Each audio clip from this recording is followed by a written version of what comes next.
Hello and welcome to the American Cinema Foundation Movie Podcast. I am your host Titus, and today I am joined by my friend James Lileks for a discussion of Star Wars. That's the new release, that's what's in the news, but we want to go back a while to talk about the experience that young Americans had with Star Wars in the 70s, to try to get a sense of how this carried on for so long as the generation that witnessed it in 77 came of age, and to think about the future of Star Wars now 40 years later, when a new version has proven to be such a wild financial and popular success, and apparently branching out into new media in the middle of a tech revolution.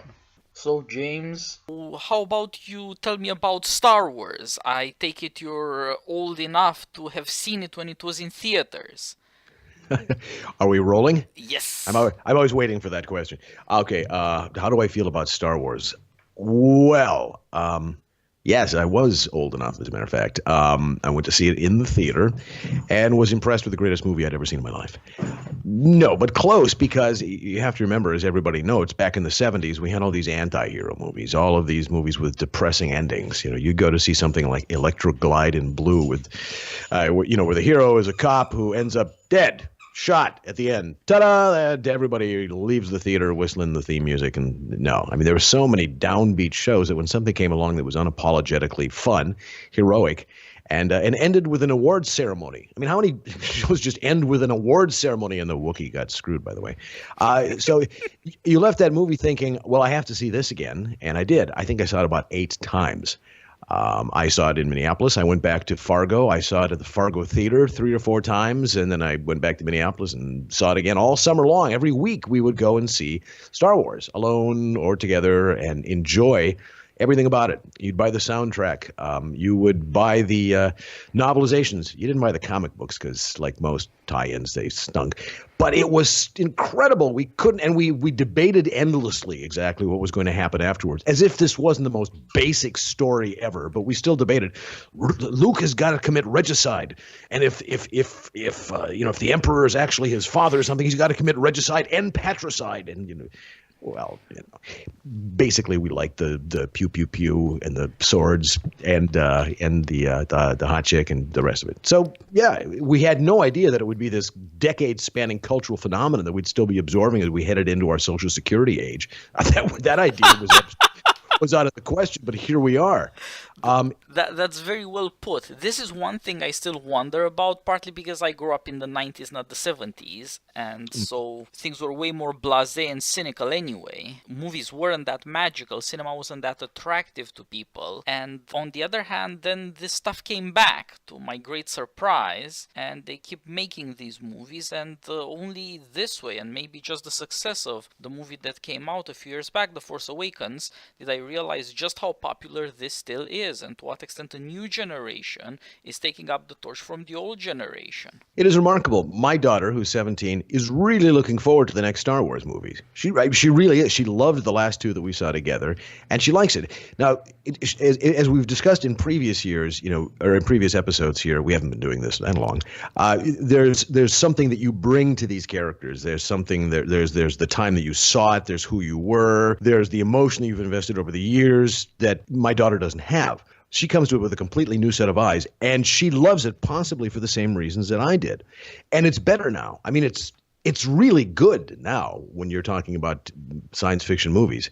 When The Empire Strikes Back came out in 1980, that was the top. That was the height. That was as good as it got, because somehow I had no idea what was coming at the end of that movie. And so unlike the people who grow up knowing the relationship between Luke and Vader, that one hit everybody in the theater like a sledgehammer to the sternum. We didn't know. There was no spoilers. Nobody was walking out of the movie theater saying, hey, Vader's Luke's father. We all had that revelatory moment en masse in the theater. You could just feel it is like everybody had been sort of scoured with a cheese grater, and then they dashed turpentine on everyone. It's like, oh my God. So, and the movie ends downbeat. The movie ends with the ships going off to the rally point and Luke flexing his new hand because his old one got chopped off by, Dad. And we realize it's going to be years before we find out what happens to this story. I mean, it was really quite marvelous. I mean, now you can binge the whole damn thing, but then we actually had years between being told these stories. So I told my daughter, I said, when I was young, the idea that once we realized there would be a trilogy, we were happy about that. We were really happy. You not only have a Star Wars movie coming out every year, you've got another Star Wars movie coming out in the other years to keep the story going, and they're quite good. So in the 90s, in your time, when the prequels came out, it's hard to describe just the disappointment that the old fans had with those, just the mortification and the realization, perhaps, this is a children's story. And like the comic book guy who sees the missile coming towards him, oh, I've wasted my life. I mean, I've been spending all this time on a children's story. Yeah, we got that feeling. Looking at the Phantom Menace and these other movies as a teenager, I didn't get what the big deal was. They weren't that good. They weren't that bad either. I couldn't understand why people were so enthusiastic or why they were so desperate and bitter about it once they were disappointed. It does seem to me that some part of this is just people took their childhood a bit too seriously way into their 30s later or 40s. Well, right. There's nothing in the culture that says it is now time to put away childish things. The culture says keep picking them up and playing with them because we've got a lot of money to make off of you people. Lucas, I think, was pretty upfront about making movies that his adopted boys would want to watch, and was pretty upfront, I think, in episode 6 in saying that the decision to make the Wookiees into Ewoks was partly for merchandising, because you can sell a lot of these little furry things. So there was always that toy aspect to it. But you're right. I mean, there's a whole generation of people who grew up encouraged by the culture to continue to play with toys. Oh, I'm sorry, action figures. And it was you could collect them, you could get the minifigs, you could get the Lego Millennium Falcon, and this was regarded as a thing that adults did, which is very. Excuse me, that's my dog disagreeing with me. But now, I mean, when you look at the last couple of Star Wars movies, especially Rogue One, that's not a kiddie tale. Kids can watch it, but they're and it is science fiction, which in its big pew pew form is going to be adolescent and roots and all the rest of that and fun. But that's not a children's story, especially when you consider what happens at the end. Yeah, I would say that that's the one thing that people always thought they would want, that they would want a Star Wars story as adults, for adults, that they could appreciate and that could somehow pay off the emotional intensity that they brought as kids to these movies. But I'm not sure people appreciated it when it finally came. The episode 7 that was, or the episode 8 that's coming out right now, are going to be way more popular and make way more money, although they're to a large extent retreads and adolescent in stuff. Absolutely. I mean, nobody's going to give up. There's way too much invested in this. That's right. Well, I mean, one of the reasons that I liked Rogue One is because when the prequels came out, I was dismayed at the very fact that Lucas was going back to the beginning, because we know where this story goes. The story of Anakin Skywalker turning into a really bad guy is not that compelling to me, especially the way that Lucas told it, with his inability to write characters and his tendency to have half the movie consist of people sitting on sofas talking to each other. It just wasn't that we know what happens. He turns into Hitler. He's Hitler for a while, and then he's angry when his boss tries to kill his son, so he throws his boss down the hole, and then he takes off his helmet, and boy, that's got to smell after all those years. And he's instantly forgiven, and Hitler gets to go to heaven. And so there's at the end of the movie, you got Hitler, Obi-Wan, and the little toady guy with the pointed ears, and they're all in sparkly Jedi Valhalla heaven, and it's okay. So you have redemption without what? You have redemption simply because he saved his son, and Luke said, "I knew there was good in you." Based on what? Search your feelings, Father. I know there's good in you. No, there isn't. He's been a dickwad from about the time he was 10 years old. So so to go back to that, and it just wasn't that interesting. It wasn't, and the way that Lucas wrote it, again, dismal. So now we flash forward to where we are now, episode 7. People say, well, that's just a retread of episode 4. It plays all the same beats. Yes, it does.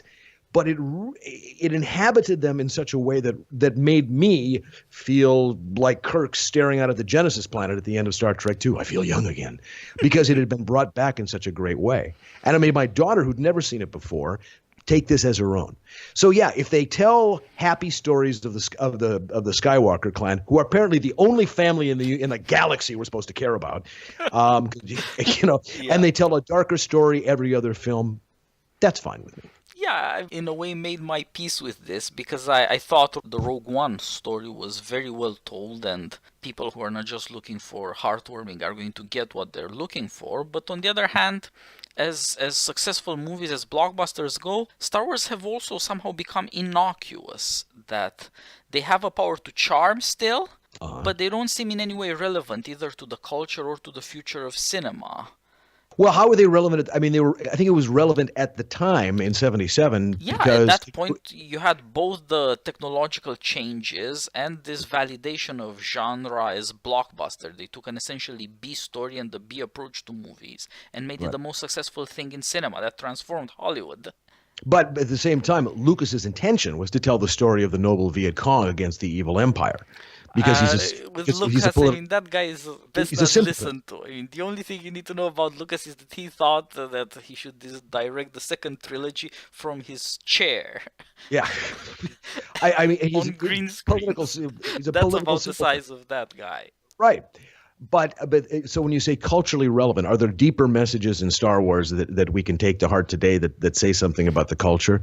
Well, you can say. You can look at the choice of the hero and her sidekick and say that the culture is quite different. It's not a white guy hanging around with a white chick princess. It is a female, abandoned, left behind, with a black refugee stormtrooper. I mean, you can say that the choice of those characters reflects a cultural shift for the better, that we're telling more stories outside of, just what was a narrow band before.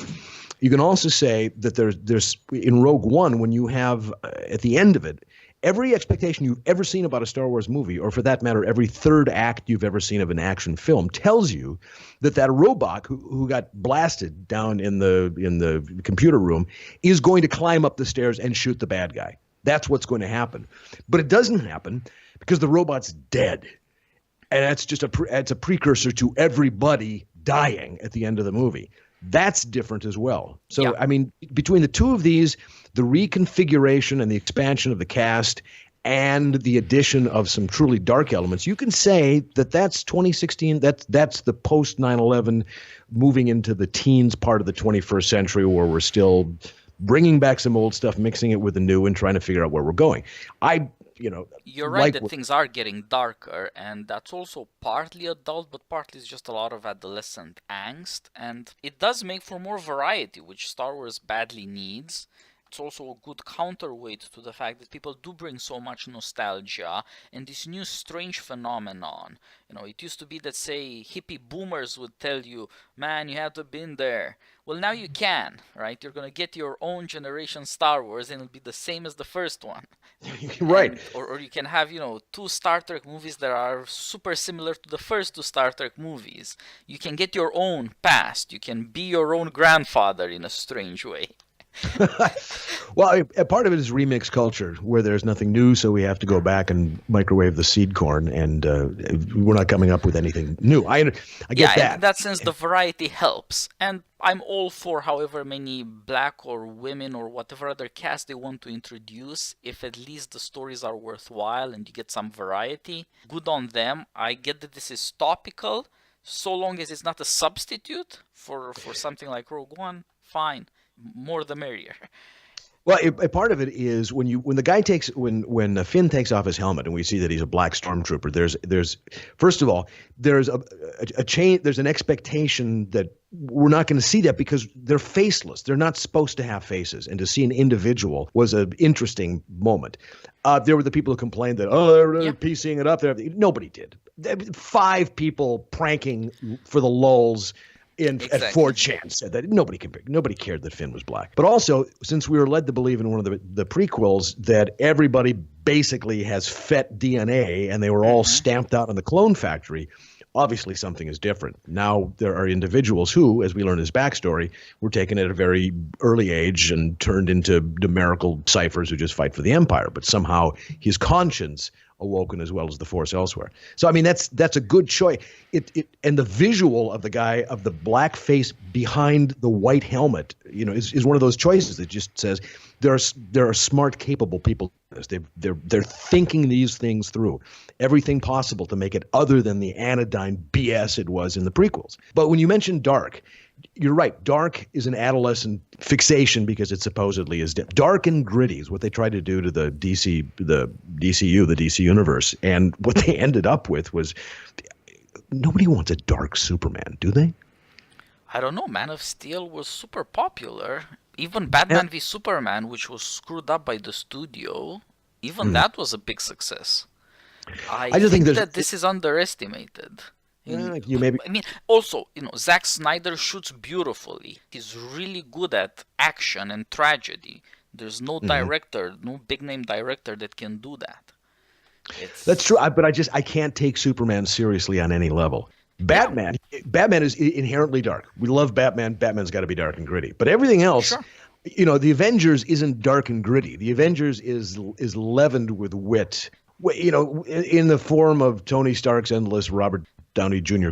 quip riffing is getting really tiresome. But a little, comedy from Thor, Captain America being a square John guy with a quip here and there. It works. The characters work together. But to watch DC try to replicate it and say, if we just go dark and gritty, or Universal, we're going to go dark with our monster universe. Oh, really? A monster universe that's dark? Never thought of that, but it's in the DNA of the thing, for God's sakes. You don't have to go dark, but and that failed completely. So they're catering perhaps to a sensibility that has to be done well and sparingly. And they may look back on us and say, why, when things were going well in this civilization, why were they so unhappy in their movies?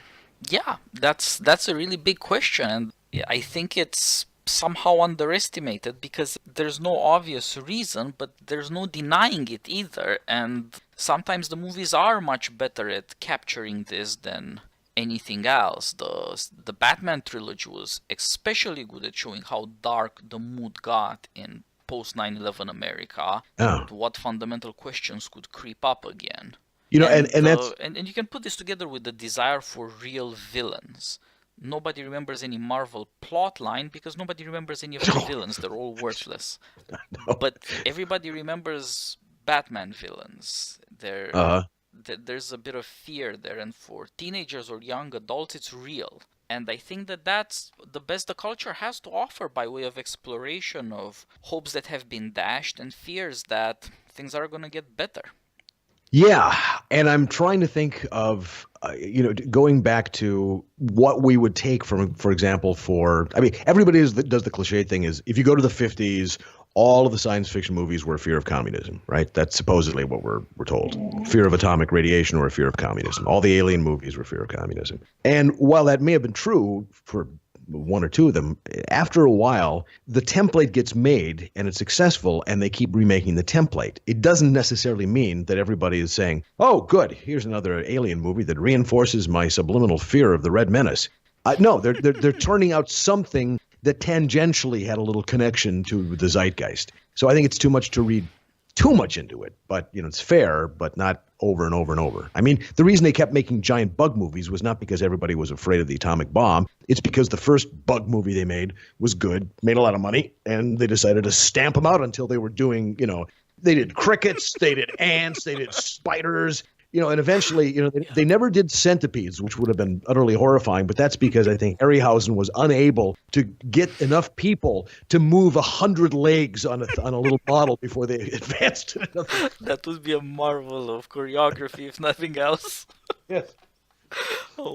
I also agree that these kinds of social explanations aren't that much good because stories that work for a reason that's particular to the story. I agree with you about The Empire Strikes Back, having this kind of heroism that Luke is growing up into become dead serious was rare and people took it seriously.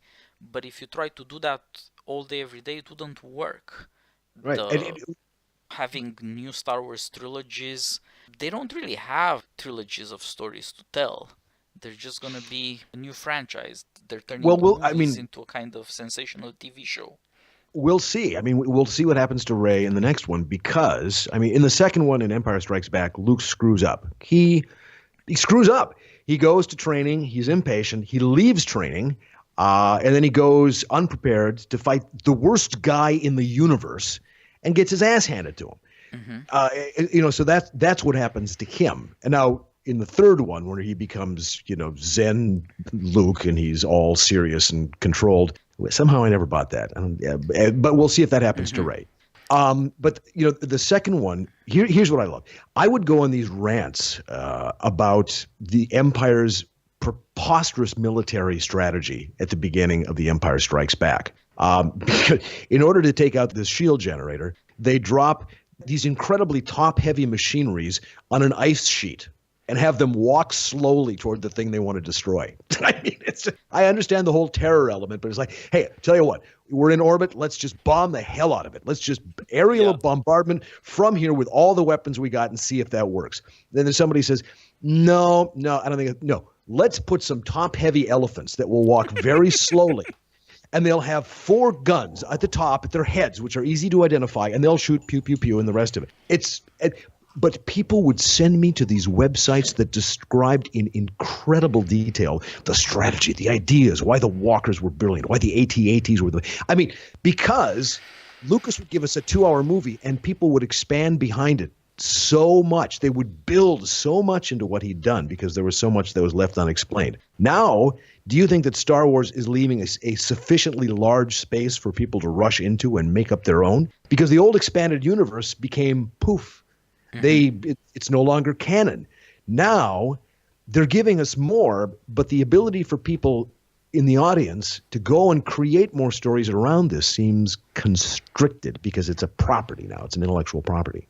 Yeah, much has changed, and I think some kind of the same juvenile desire to fantasize is there, but it's in a very different form. You don't have to be patient as a consumer, and you don't have to be as involved in something like a zeitgeist. And you do know for a fact that you can buy one of these things every year, and a lot of the wonder has worn off anyway.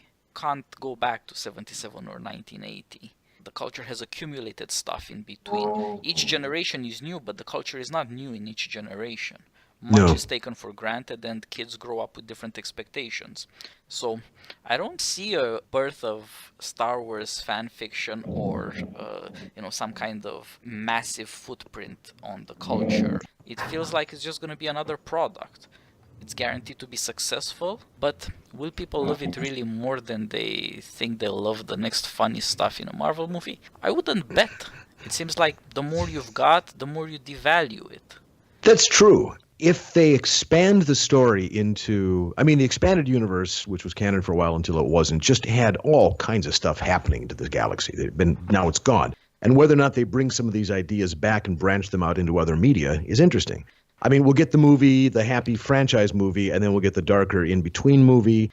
At some point, we'll probably get a television show. There's another Clone Wars. And Disney is going to create an online streaming service for Star Wars, if they can get away with it, and have a dedicated following. I think that it can be done. I don't underestimate these guys. I don't like the idea, but that's nothing to do with whether it's feasible. But then it's just going to be, streaming on demand, just another thing you can binge or give an hour of your life every other week. Unless it becomes something that you can interact with and change to your specifications. One of the most exciting moments that I ever had in Star Wars, and I should stop right here now and say, I was never that Star Wars guy. I loved it. I watched it, all those things, but I didn't read the books. I was a Star Trek guy. Trek was interesting to me because it was more technological. It was more philosophical, and puzzles. It had tech. It had technobabble. And as far as Star Wars goes, they're different. And I was always on the Trek side. But I would, between the existence of the originals and the prequels, what were we to do but play video games? And so Dark Forces, I played when it came out. It was a proto Doom 3D first person shooter. It was kind of fun. Then they came up with another one that was really one of the best video games I've ever played, and had a level where after you had done something, you had to escape this ship, which had its anti-gravity, its gravity forces turned off. So it was rolling, doing barrel rolls into the atmosphere to burn up, and you had to get out. You had to retrace your steps through rooms that were now revolving around you with stuff flying. You had to find your way back, and it was timed. If you didn't do it, you died. It was one of the best levels I've ever played in any video game, even though the technology has gotten so much better. It was so exciting, and it was so much of Star Wars, okay? So when we have virtual reality, and you're not wearing the clunky headsets, and it's a little bit more comfortable, and people are able to write stories for Star Trek, for Star Wars, for 1940s LA Noir style stuff, where you're able to inhabit these things and it's not on rails, and you can live in a world that isn't preset with its outcomes. There's a new level of storytelling that comes there, and I think that people will build their own Star Wars experiences for themselves and recapture that early... I think this could happen. That's the only, as it were, back to 77 way you can have, and people would love this. Computer games are already a big thing just because of they'll offer an alternative to society. People wouldn't be spending so much hours on this if they weren't desperately looking for that. Give them virtual reality with Star Wars? Yeah. In fact, that could be one of the really big selling points for gaming in virtual reality. Yeah, I know. The unfortunate thing is that the second generation of these really good headsets are probably going to come with catheters. And Yep. people will take a 12-hour nutrition pill and hook up the catheter and then just plug into this thing, and that'll be it. My daughter warns me. My wife wanted to put a Christmas decoration downstairs, and then she said, no one will ever turn it off or on. And I said, hey, listen, I got an Amazon order coming with some Bluetooth operated home network plugins that you can turn the switch on and off from your phone.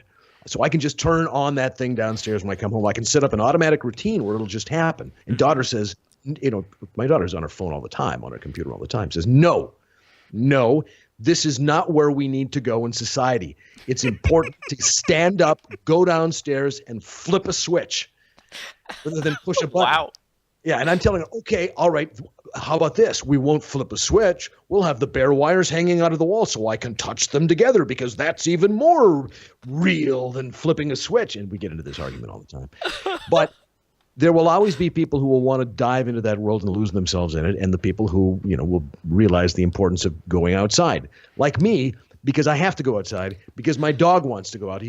I just found him chewing a copy of Lord of the Flies, which is a very dog thing to do, and it tells me that he needs to go outside.